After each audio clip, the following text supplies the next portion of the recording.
This is the story of a man named Stanley. Stanley worked for a company in a big building where he was employee number 427.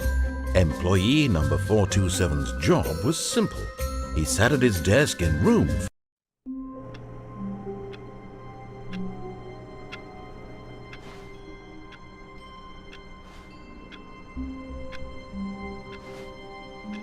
All of his co-workers were gone. What could it mean? Stanley decided to go to the meeting room. Perhaps he had simply missed a memo.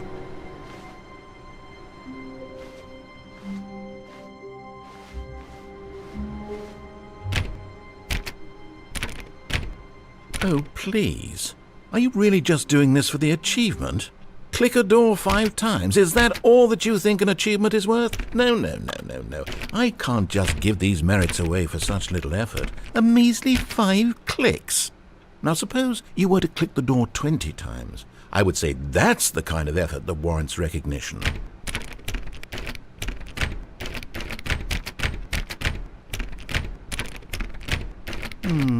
I have to say I'm still not feeling the satisfaction of witnessing true effort for a noble cause. Perhaps 50 clicks will do it. Yes, almost certainly 50 clicks.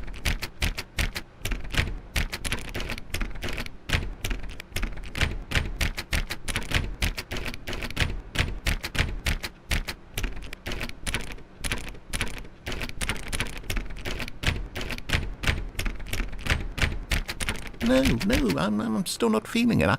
I want this achievement to have meant something. It has to be a true reward for valiant effort. I want to see some hustle, Stanley. I want to see commitment, a willingness to go all the way, no matter what the cost.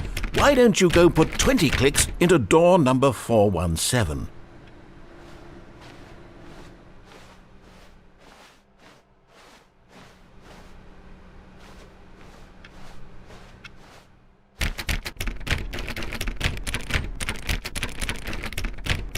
Oh, great. Now, go click a few times on door 437.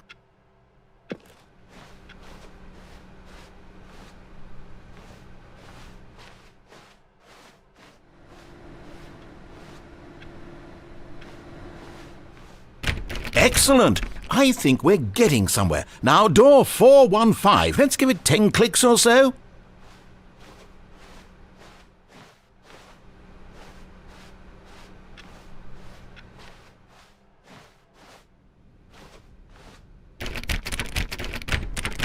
Now, back to door number 437.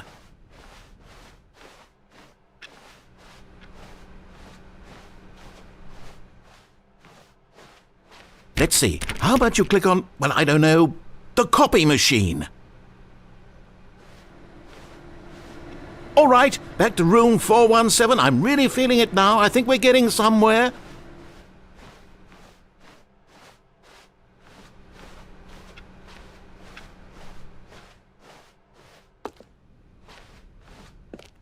Okay, now go climb on employee 419's desk.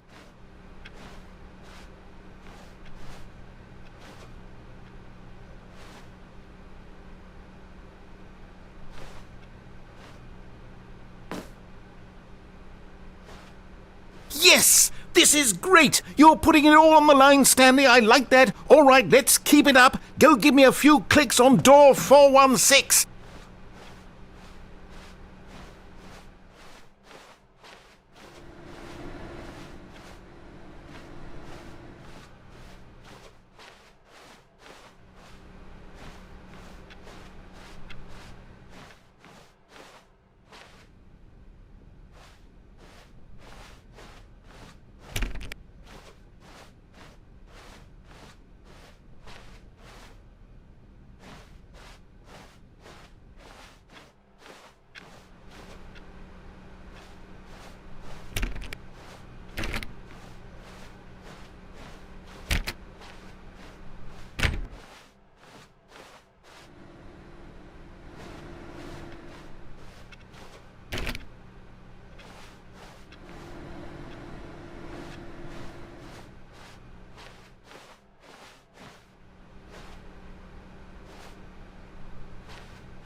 We've almost got it! Now the copy machine, do that one again!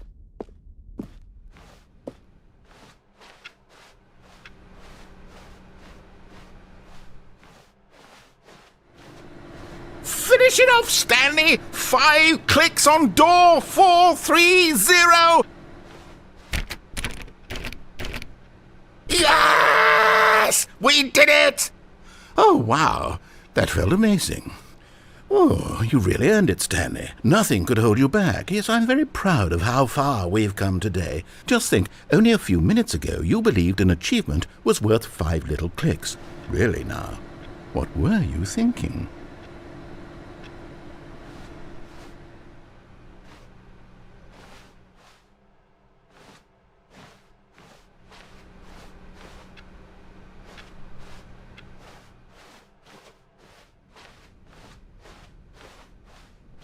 When Stanley came to a set of 2 open doors, he entered the door on his left.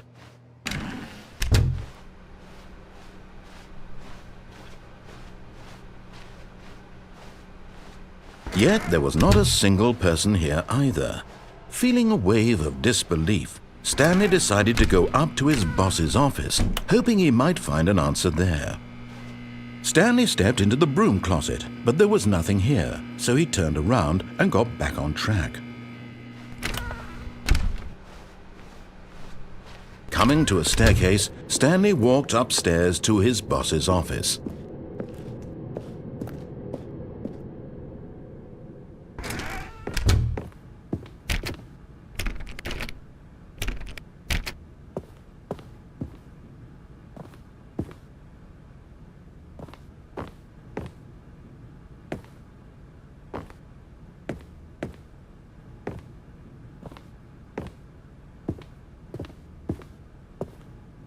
Stepping into...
All of his co-workers were gone. What could it mean? Stanley decided to go to the meeting room. Perhaps he had simply missed a memo.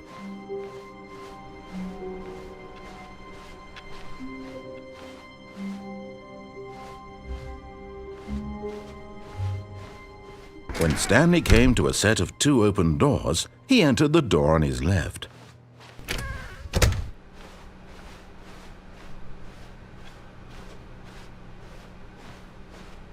Yet there was not a single person here either. Feeling a wave of disbelief, Stanley decided to go up to his boss's office, hoping he might find an answer there. Oh no, no, not again. I won't be part of this. I'm not going to encourage you. I'm not going to say anything at all.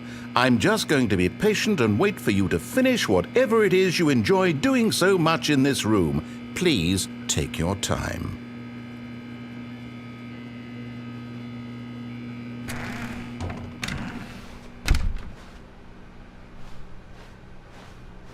Coming to a staircase, Stanley walked upstairs to his boss's office.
Stepping into his manager's office, Stanley was once again stunned to discover not an indication of any human life. What could it mean? Stanley wondered aloud to nobody. He began wildly tearing through papers on the boss's desk, pulling books off the shelf, looking behind paintings, desperate for clues to his situation. But his attention was caught by a keypad behind the boss's desk. What could its purpose be? In fact, this keypad guarded the terrible secret that lay buried below his feet. And so the boss had assigned it an extra secret PIN number, 2845.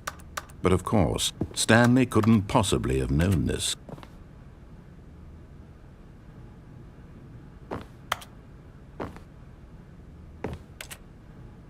Stanley just sat around twiddling his thumbs. Trying to input anything on the device was useless, since he could never possibly know that the combination was 2845.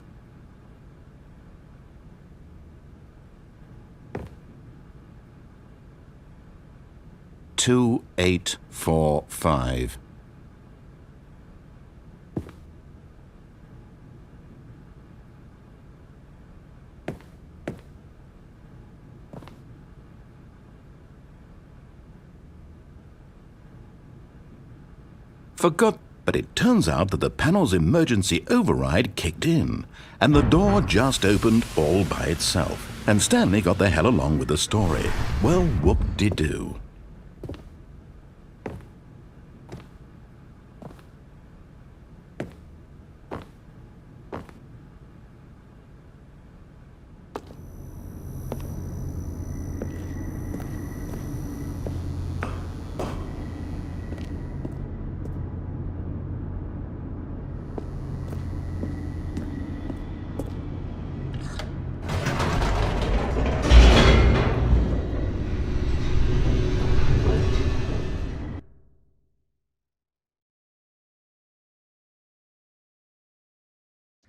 Descending deeper into the building, Stanley realized he felt a bit peculiar. It was a stirring of emotion in his chest, as though he felt more free to think for himself, to question the nature of his job. Why did he feel this now, when for years it had never occurred to him? This question would not go unanswered for long.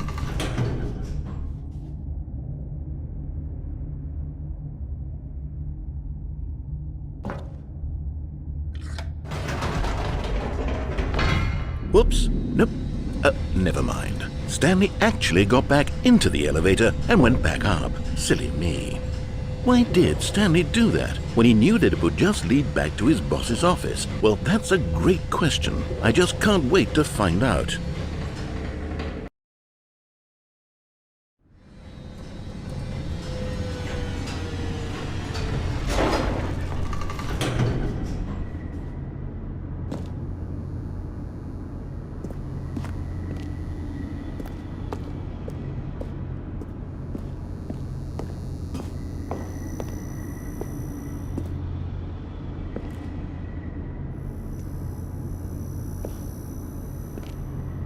Here we are, Stanley. It's your boss's office. Exactly the way it was before you got onto the elevator. It's still just exactly what it is. What a decision you've made to come up here and look at the office again. This has fleshed out the plot of the story in new and fascinating ways I could have never anticipated. It's that keen eye for storytelling that you have, an incisive rapid fire of critical plot points, one after the other, weaving a rich tapestry of uncompromising narrative. Wow! I'm bolted to the edge of my seat.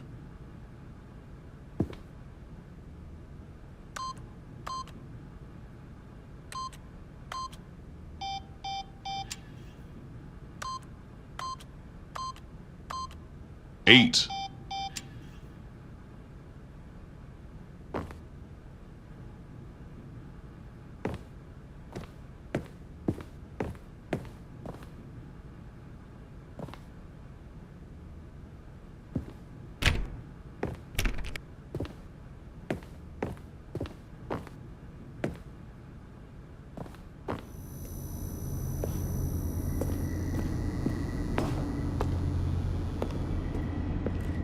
Incredible. Now he's getting back into the elevator and going down again. Ladies and gentlemen, how does he keep coming up with all of this?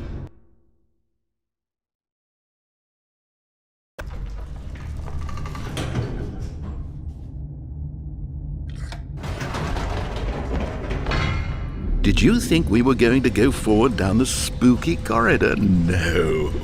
It's time once again to go back up in the elevator. I can't even begin to grapple with what might be up there. Is it the boss's office again? Or what if it's the boss's office this time? The suspense is killing me.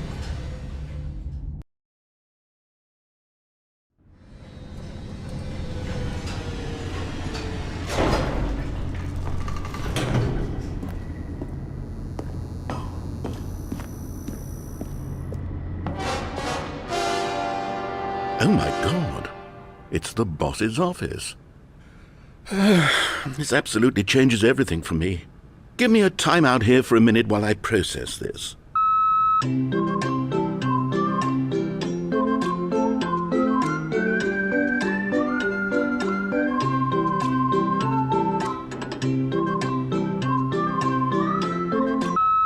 Okay, I'm ready.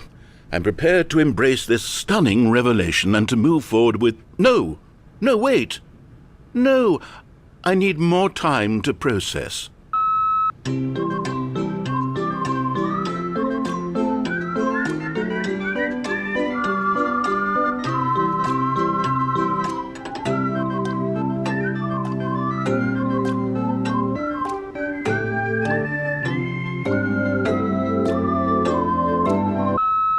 All right, I have fully come to terms with it. I have made space in my worldview for this astonishing new reality.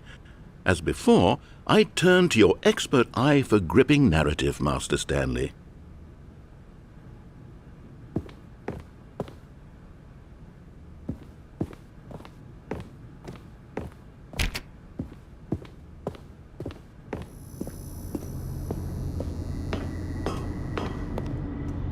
Of course, going back down in the elevator. How did I not anticipate it? I mean, sure, now it's obvious, but you have to understand that 30 seconds ago, this kind of thing had never been attempted before. I had no frame of reference to even anticipate it. That's just how revelatory Stanley's decision-making is, a breath of fresh air in a landscape of storytelling that has grown stale and repetitive.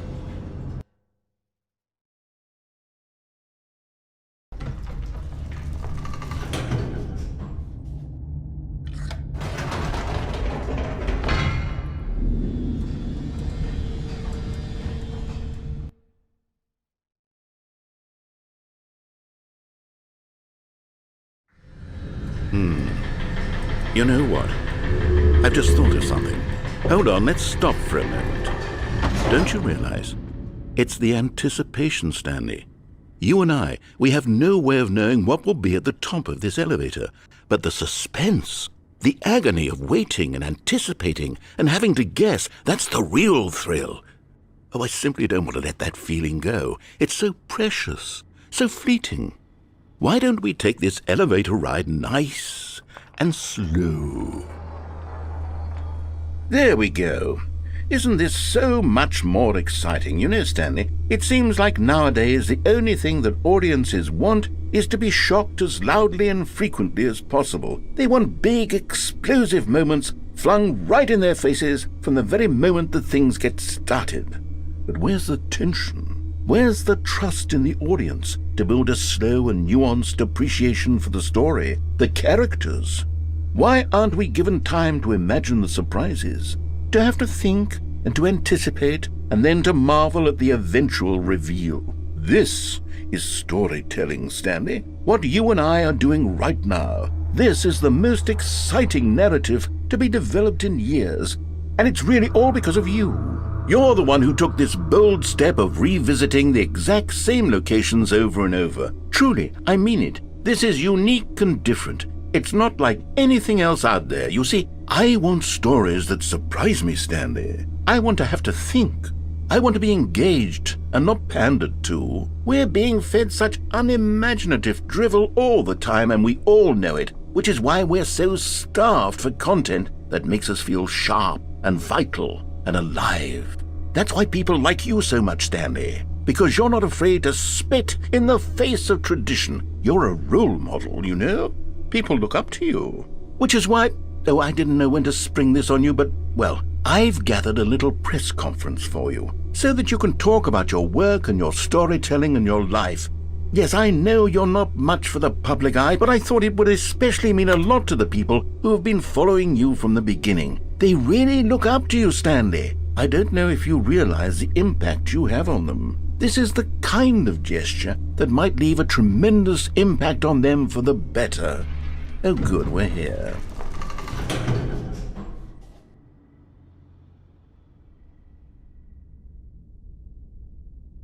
Okay, the room where we're holding the press conference should be just around the corner here somewhere.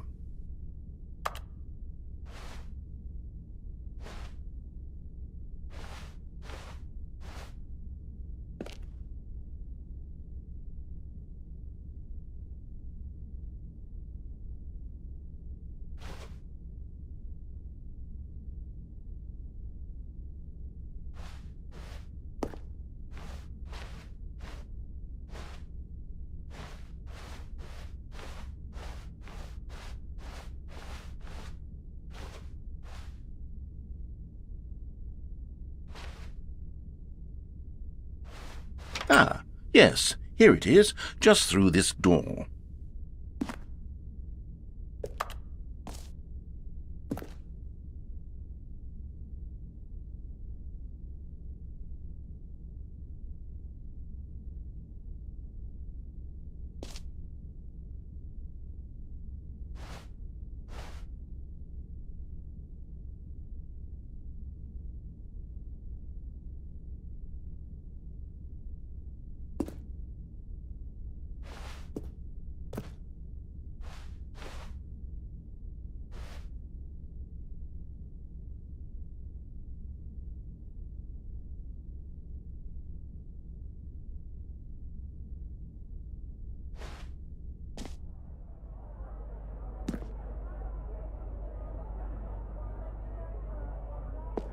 All right, are you ready? I've told them you're going to speak a little bit about the nature of surprise in storytelling and what it means to craft a truly unpredictable narrative. Oh, don't worry. You'll do great. Just be yourself and speak from the heart. I'm really proud of you, Stanley.